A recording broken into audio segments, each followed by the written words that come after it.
আপুরা আসসালামু আলাইকুম। তোমরা সবাই কেমন আছো? আশা করছি আল্লাহর রহমতে তোমরা সবাই অনেক ভালো আছো। এই তো আমি আবার চলে আসছি একটি কফি রিভিউ এপিসোড নিয়ে। তোমরা আমার এই কফি রিভিউ এপিসোডগুলো অনেক বেশি পছন্দ করো।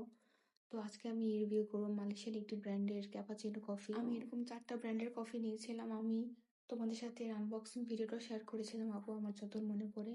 তো এই তো আমার পানি গরম হয়ে গিয়েছে। এখন আমি কফিটা ঢেলে দেবো। এখানে এত বেশি কফি পাউডার ছিল, এটা ঢালতে যেমন কষ্ট হচ্ছিল, এটা গুলাতেও আমার ঠিক তেমনই কষ্ট হয়েছে।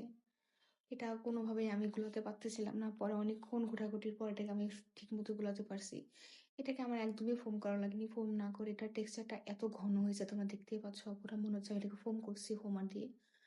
তো এই তো আমার কফি হয়ে গিয়েছে, দেখতে পাচ্ছ অপুরা কি সুন্দর একটা কালার আসছে এবং এর কনসিস্টেন্সি এত সুন্দর। সত্যি বলতে কফিটা টেস্ট করে আমার এত বেশি ভালো লাগছে যে আমার কাছে মনে হয়েছে যে যে কোনো কফি শপে গিয়ে 300-400 টাকা দিয়ে কফি খাওয়ার কোনো মানে হয় না। এরকম বাসায় বসে প্যাকেট কিনে আমি ইজিলি কফি বানাই, এটাকে এনজয় করতে পারবো। আজকের মতো বিদায় নিচ্ছি। আসসালামু আলাইকুম।